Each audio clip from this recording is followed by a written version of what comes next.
children are developing obesity and prediabetes and diabetes at an astronomical rate. Kids are being diagnosed younger and younger, and it's a huge problem. And it's been a problem, and it's going to get worse. And I'll tell you why it's going to get worse.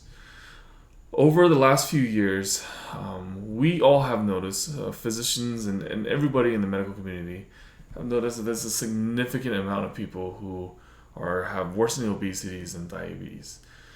And we wonder why. And part of it has to do with just the culture. We as Americans, we have a culture of things that we believe to be good or believe to be bad. And we are very pleasure driven into things that will make us happy, but not necessarily make us healthy.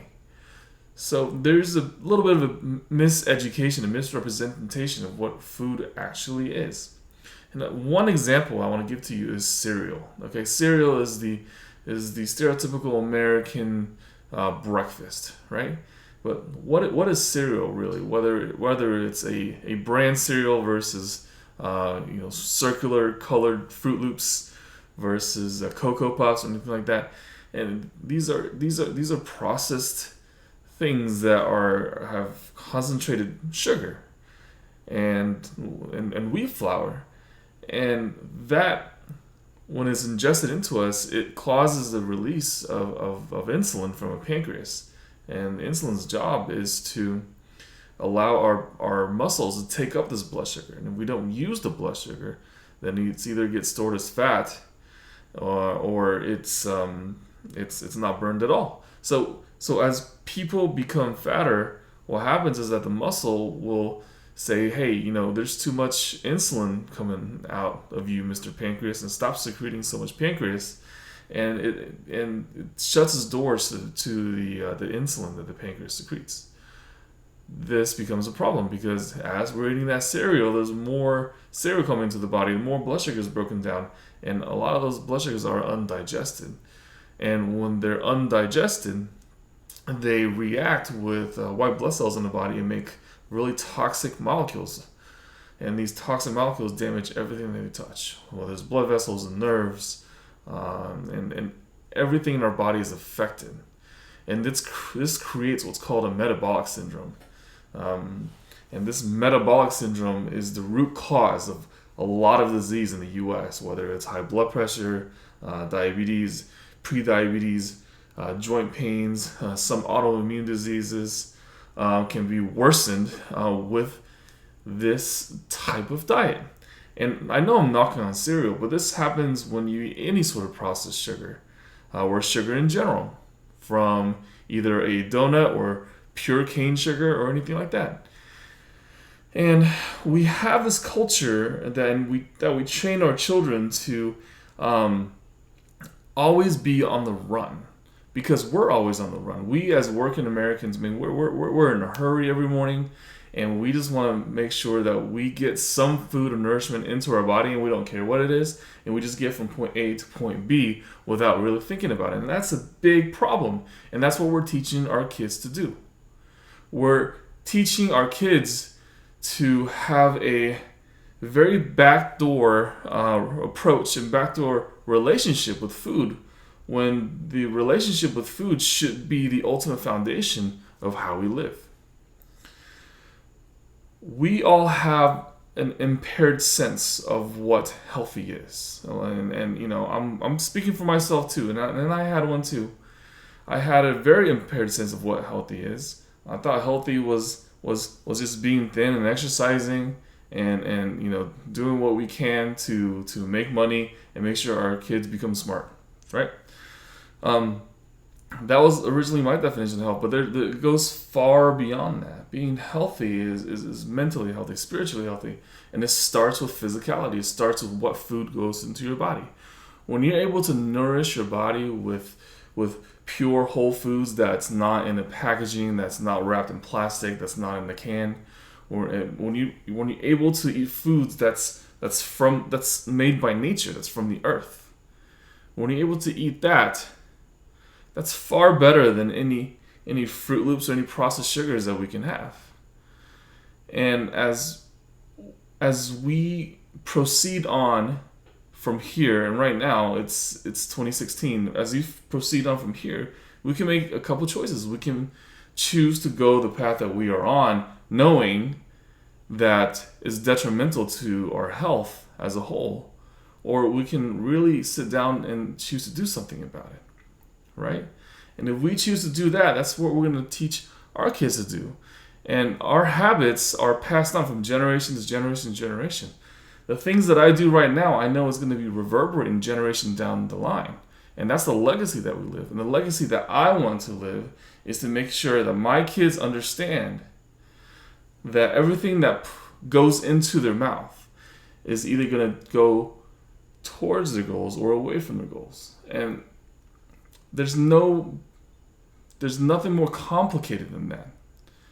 There's nothing more complicated than eating whole foods, right? And people try to make it overcomplicated by trying to push that easy button. You know, I can eat a burger, but later on I'm going to take some multivitamins. And it doesn't work like that. It simply does not work like that. When you eat that burger, you're creating a whole lot of inflammation.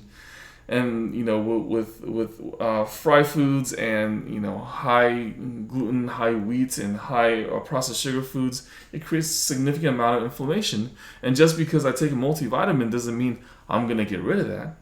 And our kids have to know that. But this is not an easy thing because this is part of the American culture, right? I mean, look at the American media. If you look at the American media, you look at commercials, there's this Coke and Pepsi, and there's a lot of huge corporations, right, spending tons of money into addictive advertising. So what's addictive advertising? Addictive advertising is that they show you an image and you're on that image, and then they show you a series of other images to pull you in. And that's kind of like what they're doing with food. What they're doing is that, hey, this is a pretty little package that we're going to present to you. Oh, not only that, you can just grab it on the go and eat it in the car and get to your job so that you can get to your job on time. That's not a relationship with food. That's cheating on food, right? And this happens every day, okay? And I have been guilty of it for a very long time, but, you know, I choose to change the legacy that I want to live these days because I can't have my children do that, you know. And I think one of the worst things that are invented is the drive-through. The idea of the drive-through is exactly what's wrong with our relationship with food. You drive through somewhere, you get your food real fast, and then you go on to do something else, okay? You know, a lot of people, you know, soccer moms, they'll drive through McDonald's, get some food, feed their kids, and then take them to soccer. And she's thinking, hey, they'll just run it off, right? Yeah, they'll just work it off. They'll play soccer. They'll burn the calories. It's not about burning calories. It's about those food that created significant amount of toxins and inflammation in your kid's body. And no matter how much they run or play soccer, it's not about the calories. It's not about the calories. It's about the content. Okay, it's about the content that they eat. And there's a lot of things that are in there that may not be very good for them, like carcinogens, which means things that cause cancer. Okay, yes, they can burn off the calories, but those carcinogens are still in there, right? And those toxins are still in there. There's mercury and selenium and all these different toxins that exist in our environment. But food is something that we can control. We can choose to say, I'm going to eat whole foods and I'm going to live a long, prosperous life. And I'm hearing the rebuttals in my head right now thinking, Doc, you know, I don't have time. I'm a busy mom. I'm a single mom of 3. I just can't do this. Well, if it's important enough to you, then you will do it. If the relationship with food is important enough to you, then what you're going to teach is that relationship with food for your kids. Okay? And I'm going to give you one observatory example is that most of the obesity epidemic, type 2 diabetes, are in the U.S. are with people with low socioeconomic status or the poor people. Why is that?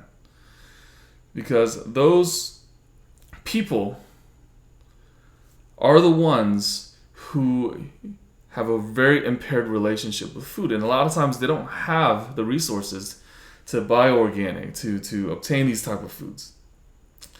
And so they get whatever they can get their hands on, whether it's Cheetos or Doritos or anything like that. And they get what they can get their hands on, but they also develop really bad chronic disease. And that's not a surprising thing, because that's just the way that we behave. But it doesn't have to be that way. It doesn't have to be that way. If they focus on the fact that they can use food as medicine, they use food to support and nourish the body rather than use food as a bridge to go from point A to point B, then they will find ways to do this for themselves and for their children. Right? Everybody wants to push the easy button. We as adults, we want to do that all the time. And that's what we teach our children. And if we teach our children to take shortcuts time after time after time, they will behave as if everything is always in a hurry. If everything's in a hurry, they don't have that relationship with food. They have a very impaired and very altered sense of what natural really is. Okay? How many kids do you know if they eat a fry, they know it's actually from a potato? How many kids know what an actual potato looks like? Is it below the ground or above ground? How does it grow? They don't have that relationship with food. They think that food comes from the supermarket. But food comes from the earth. And if they see that, if we teach them that, if we take them to gardens, if we show them the way how food can grow and how it can be nurtured into sustenance, then the children have a much more accomplished sense of, wow, this is something that's made from this that was grown in the ground for a period of time. And they develop that emotional relationship and splendor and awe that the food that they have for them, and they're thankful for it. And we have to teach them that. We have to slow our roll a little bit. We have to just slow down with our lives, take a step back, and take a look at what's really worth it. Is the life that we live right now, is it really worth what we're doing right now? Is it really worth what we're teaching right now? So yes, you may be a very busy single mom of 3, but listen to me when I say that after this video, your decisions that you make will be reverberated into generations to come in your family. And what do you want your legacy to be? You want your legacy to be one of benevolence. So do yourself a favor, do me a favor. The only way that we can grow is we can grow together. Okay, I am not perfect. Okay, I tend to push the easy button here and there as well, but I make the cognizant choice to stop doing so and just really understand and pre-plan what I'm about to do, so that I can understand how I can affect my children. There's a lot of evidence, scientific evidence, that if we change the way that we eat, we can prevent greater than 90% of the chronic diseases that we deal with on a daily basis. 90%. Okay? Diabetes, prediabetes, obesity, gout, inflammatory disease, some worsening autoimmune diseases. And it blows my mind that a lot of physicians don't really focus on the causality, but only focus on the symptoms. And that's why prescriptions are overprescribed. And one of the most overprescribed medications in the world are antidepressants. Antidepressants are not really needed. Okay, back in the day, before we had antidepressants, the world was okay. Antidepressants are caused by, the prescription of antidepressants are caused by a lot of us pushing that easy button. I'm not just talking about, us as in patients. I'm talking about us as in doctors, us as everybody else. But if we put our thought into it, if we use food as medicine, a lot of those medications, including antidepressants, cholesterol medicine, is not really needed. So, use that food for thought. Once again, I hope you enjoyed this video, and I am passionate about using food as medicine, as you understand. But my journey is just beginning. So why don't you follow along with me, and we can all just grow together and learn about these things. I'll be back with more videos, so just stay tuned. Thank you very much.